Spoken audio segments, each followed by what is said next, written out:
जो इत्तेहादी जमातों का इजलास तकरीबन पिछले 4 घंटे से जारी था, उसकी कुछ चीजें जो है ना वो एलामिये के तौर पे सामने आ चुकी हैं।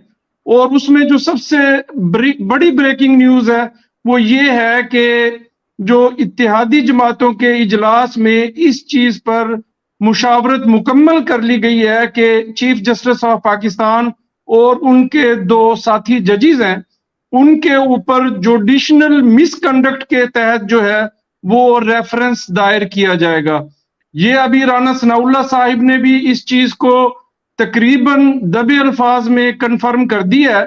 और मौलाना फजलुर रहमान साहिब ने वजीर आजम मियां मोहम्मद शहबाज शरीफ को डट जाने का मशवरा दिया है।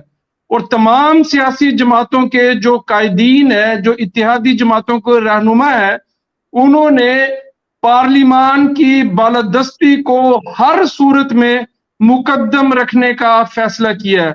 और एक ताजा तरीन ब्रेकिंग न्यूज ये है कि कल पार्लियामेंट के इजलास में जो वफाकी काबीना ने सुप्रीम कोर्ट के फैसले को मुस्तरद किया है, उसकी पार्लियामेंट से तौसीक करवाई जा रही है। ये इंतहाई अहम इस वक्त मामला है कि अगर कल पार्लियामान वफाकी काबीना के फैसले की तौसीक करेगी तो ये पार्लियामान की एक बहुत अहम मूव होगी। और इसमें एक और बात ये सामने आई है कि जो नामुकम्मल फैसला है, पंजाब के लिए कुछ और फैसला है, केपीके के लिए कुछ और फैसला है। और दूसरी अहम बात यह है कि ये एक नाकाबिले अमल फैसला है। बाकी आपने जो बात की है जो इलेक्शन कमीशन ऑफ पाकिस्तान की, देखें इलेक्शन कमीशन ऑफ पाकिस्तान एक आईनी इदारा है, उसने सुप्रीम कोर्ट के फैसले की इम्प्लीमेंटेशन करनी है और उस फैसले के मुताबिक उन्होंने इलेक्शन शेड्यूल जारी कर दिया है। लेकिन इस पूरे फैसले में दो, परवेज भाई, दो डेट्स बहुत अहम है। एक 10 अप्रैल की तारीख है और दूसरी 20 अप्रैल की तारीख है। 10 अप्रैल को जो हुकूमत पाकिस्तान को ऑर्डर दिया गया है सुप्रीम कोर्ट की तरफ से, उसमें उन्होंने 21 अरब रुपए जारी करने हैं। अगर हुकूमत ये 21 अरब जारी नहीं करती तो 11 अप्रैल को इलेक्शन कमीशन ऑफ पाकिस्तान को ये हदायत है कि वो सुप्रीम कोर्ट से रजू करे। उसके बाद 20 अप्रैल की तारीख इसमें इसलिए अहम है कि 20 अप्रैल को जो निशानात हैं वो अलाट हो जाएंगे तमाम मेंबरान को जो हिस्सा लेना चाहेंगे। और उसके बाद इंतहाई अहम चीज ये है कि जब खजाना के मामलात और जब सेक्रेटरी दिफा जो है, मतलब ये है कि मैं आपको एक अपना तज्जिया पेश कर रहा हूं कि जब सेक्रेटरी खजाना और सेक्रेटरी दफा पैसे और अहलकार मतलब कि सिक्योरिटी मुहैया करने से माजूरी जाहिर करेंगे और ये इलेक्शन कमीशन ये report supreme court of Pakistan में जमा करवाएगा कि वजारत खजाना ने और सेक्रेटरी दफा ने अहलकार और पैसे देने से माजूरी जाहिर किया, तो इस केस में टर्निंग पॉइंट उस तारीख से आएगा सर। फिर एक तौहीन अदालत के हवाले से एक लामुतनाही सिलसिला शुरू हो जाएगा और दूसरे लफ्जों में मामला जो है वो खटाई में पड़ जाएगा। एक चीज का ख्याल रहे कि 30 सेकंड प्लीज। जी बिल्कुल, मैं यही कहूंगा कि जिस तरह हमने कहा था कि पार्लियामेंट की तरफ से कुछ सख्त फैसले किए जाएंगे, तो आज भी जो पीडीएम का इजलास हुआ उसके अंदर भी पार्लियामेंट अपनी बालादस्ती तस्लीम करवाया, शुरा ने यही बात की है। और 3 रुकनी बेंच जो है उसके फैसले को हम मुतनाज़ा समझते हैं कि शुरा की तरफ से जो है वो ऐलान किया गया। और देखें बड़ा स्मार्टली मूव किया गया इस दफा, किसी प्राइम मिनिस्टर की तरफ से कोई बात नहीं की गई, पूरी काबीना ने इसको मुस्तरद किया है। किस किस को आप नाअहल करेंगे? मैंने तो बल्कि एक तजवीज़ दी थी कि आप तमाम तर जो रहनुमा है पीडीएम में जो बैठे हुए हैं वो तमाम लोग एक ही लाइन में खड़े होकर प्रेस कॉन्फ्रेंस करें और उसको बिल्कुल मुश्तरका तौर पर मुस्तरद करें। फिर देखें लगाएं किस किस के ऊपर फिर तौहीन अदालत लगानी है। फिर ये नहीं लगा सकते। क्या कल को अगर ये काबीना का जो फैसला मुस्तरद करने वाला फैसला कल ये असम्बली से भी मंजूर करा लिया जाता है तो क्या पूरी असम्बली के ऊपर आप तौहीन अदालत लगाएंगे? तो ये फैसला, तो ये मामला फिर वही बिलावल वाली बात ना कि फिर अगर सियासत करनी है आपने, जजेस को उन्होंने कहा कि अगर आपने सियासत करनी है तो 30 सेकंड जी हारून साहब 30 सेकंड में कल क्या होने वाला है?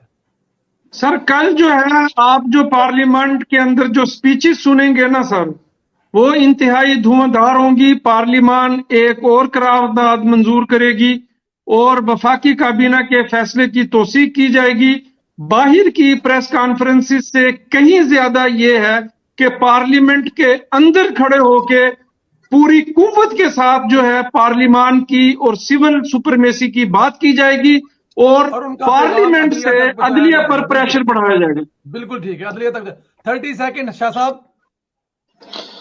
देखिए जी, गल वध गई है ते कल जो है ना पार्लियामान में जो कुछ होगा उसके बाद अभी तो सिर्फ लड़ाई जबानी चल रही है ना, कोड वर्ड्स में। अगर कंटेम्प्ट जरा लगा के तो देखें, ये जो कंटेम्प्ट है ना, ये मुस्लिम लीग नून का अदलिया के खिलाफ साइफर होगा। जैसे इमरान खान के पास साइबर होगा और हो सकता है कि बत्ती भी 32 टाइप जो चीज होती है वो नहीं, मेरे कहने का मकसद ये है कि जैसे इमरान खान के पास अमरीकी साइफर था ना, बहुत अहम बेलने के बात लिए, है, बेलने के बहुत लिए अहम बात और है। खेलने के लिए, बेलने और खेलने के लिए, तो ये जो कंटेम्प्ट नोटिस आएंगे ना, इनकी बत्ती बना के जो है ना पीएमएलएन भी उसको साइफर की तरह खेलेगी। ठीक है, जी, मैं उसके भी बाद परवेज भाई ये आज के प्रोग्राम की सबसे अहम बात है। आज के प्रोग्राम की सबसे अहम बात है महंगाई, सब कुछ पीछे चली जाएगी। मुस्लिम लीग नवाज को नया बयानिया मिलेगा और अदलिया बहाली के बाद अदल बहाली तहरीक का आगाज होगा और जितना मुस्लिम लीग नवाज डैमेज हुई है वो आने वाले अक्टूबर से पहले रिकवर हो जाएगी इंशाल्लाह। बिल्कुल ठीक है। आखिरी वन लाइन ये है कि देखिए, ये शेख रजीद साहब से लेके जो है ना शहबाज गिल से लेके कन्याकुमारी तक सबके लिए एक बात याद दहानी के लिए, जब मुस्लिम लीग नून सियासत करती है ना तो नून और शीन एक हो जाती है। जब मुस्लिम लीग नून जो है ना सियासत करती है ना तो नून और शीन एक हो जाती है। नून और शीन एक हो जाती है, बिल्कुल ठीक है। खान साहब 30 सेकंड में कल हुकूमत क्या करने जा रही है?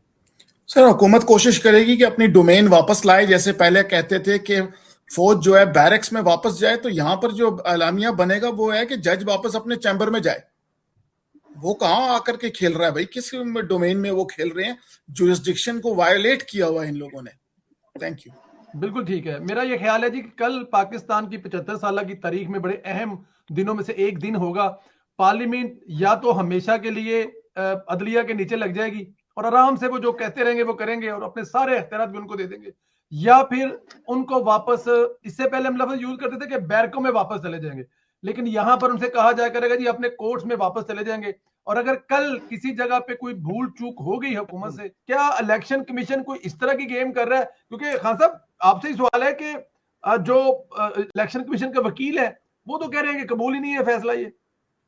इरफान कादर साहब, बड़ी सही आपने कॉन्ट्रडिक्शन आइडेंटिफाई की है।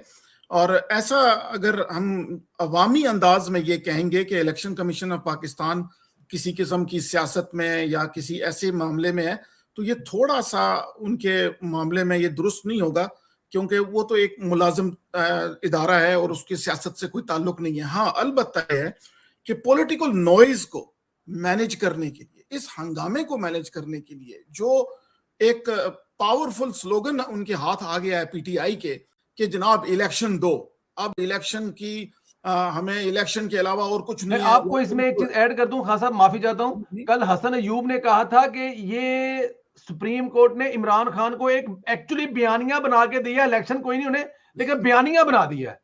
अब ये देखिए ना कितनी उन्होंने वो अंदर अंदर देख रहे थे ना, अंदर से बैठ कर, फिर उनके पास इंफॉर्मेशन वो भी होती है जो ऑफ द बुक्स होती है, ऑफ द रिकॉर्ड होती है। तो आपको पता है सारी काम बातें तो ऑफ द रिकॉर्ड होती हैं, ये तो जो रिकॉर्ड पे बातें आती हैं ये तो मशवरा होके आ जाती है ना।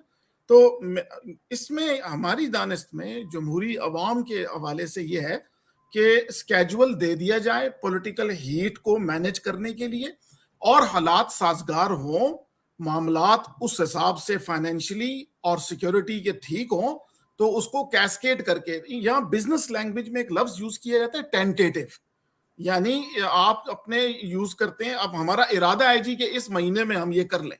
अब वहां हालात के मुताबिक फिर सीन होगा। तो ये मुझे लगता है कि क्योंकि अचानक ओवरनाइट चीज बदलना, और आप बिल्कुल दुरुस्त फरमा रहे हैं उनके वकील की कॉन्ट्रडिक्टिव स्टेटमेंट आ रही है, तो ये इस सारे हंगामे को जो जाके गिरना फौज के कदमों में ही है इसको मैनेज करने के लिए। और फिर बयानिया भी उनके पास आ गया, आज मैं सुबह ये सवाल कर रहा था किसी से कि इसने सुप्रीम कोर्ट ने और उसके एक झेली बेंच ने इमरान खान की पॉलिटिकल मूवमेंट को जिंदा रखा हुआ है। और अब ये पीडीएम के पास क्या नारा है, आगे चल के इस पे बात करते हैं। मगर ये इसी से कनेक्ट हो रहा था कि उनके पास तो इलेक्शन की एक जोहद है, हमारे पास जहद क्या है, ये भी इसमें ऐड कर लें। Thank you. बिल्कुल ठीक है, बिल्कुल ठीक है। आप लोगों के जी कमेंट्स हैं वो हम लोग स्क्रीन पे शो कर पहली चीज तो ये है कि जो हम कर रहे हैं वो भी मेरे फतवा ना लगे जहाद ही है, ठीक है। मैं एग्री करता हूं आपसे। हाकिम वक्त के साथ साथ मुनसफे वक्त के खिलाफ आवाज उठाना भी जहाद ही है, ठीक है। क्योंकि अगर मुनसफे वक्त जो है वो मुनसफे वक्त जो है वो अगर उसका तराजू का पलड़ा बराबर नहीं होगा या एक तरफ झुक जाएगा तो हाकिम वक्त भी जो है कौम को अच्छा नसीब नहीं होगा, ठीक है। तो आगे चलते हैं। देखिए जो कुछ हारून भाई को सलाम उन्होंने कहा है, यानी उससे तमाम हद तक इत्तेफाक किया जा सकता है। आगे आने वाला जो सियासी मंजरनामा है वो यही है। आपको याद होगा जिस वक्त हमने इस फैसले के आने से 4-5 दिन पहले डिस्कशन की थी, तो मैंने उस वक्त आपको जो इलेक्शन कमीशन के पॉसिबल जवाबात हैं अदालत के अंदर जो बताए थे वो कमोबेश यही थे कि इससे अगले मरहले में, क्योंकि इलेक्शन कमीशन ने आज एग्जैक्टली वही किया जो फैसले के अंदर लिखा हुआ है। 1 से लेके 5 तक स्टेज ऑलरेडी क्रॉस हो गई थी। प्रोसेस अदालत देगा कि आप 6 से लेके 11 तक करें, तो उन्होंने स्केड्यूल जारी किया वो 6 से लेके 11 तक है। तो देखिए जब शौहर दूसरी शादी करने लगता है ना, ठीक है, तो विचो विचो मां पे जो होंदे ने ना वो नाल होंदे ने, ठीक है, पुत्र दे, लेकिन वो बहू ਨੂੰ दिलासा देते रहंदे ने कि ਅਸੀਂ ਤੇਰੇ ਨਾਲ कुछ होन नहीं देंगे। लेकिन सस अंदरों अंदरों जो है ना रिश्ता तलाश करने में मदद कर रही होती है। तो इलेक्शन कमीशन ਨੂੰ ਇੰਨਾ ਮਾਰਜਨ ਦਿਓ ਤੇ ਪੀਪਲਸ ਪਾਰਟੀ ਨੂੰ ਵੀ ਇੰਨਾ ਮਾਰਜਨ ਦਿਓ, ਠੀਕ ਹੈ। ਇਹ ਪੰਜਾਬੀ ਚ ਕਹਾਵਤ ਹੈ ਟਾਈਮ ਟਪਾਣਾ, ठीक है। तो ਜਿਹੜੀ ਇਹਨਾਂ ਨੇ ਤਾਰੀਖ ਦਿੱਤੀ ਹੈ ਨਾ अप्रैल ਦੀ 11 ਕੀ ਤਾਰੀਖ ਹੈ ਹਾरून ਸਾਹਿਬ? 14 मई सर 14 मई 14 मई सर। हाँ नहीं उस तो पहले ਜਿਹੜੀ इलेक्शन कमीशन ने यानी 11 अप्रैल ਤੇ 11 अप्रैल तक वक्त भी तो टपाना है ना, ठीक है।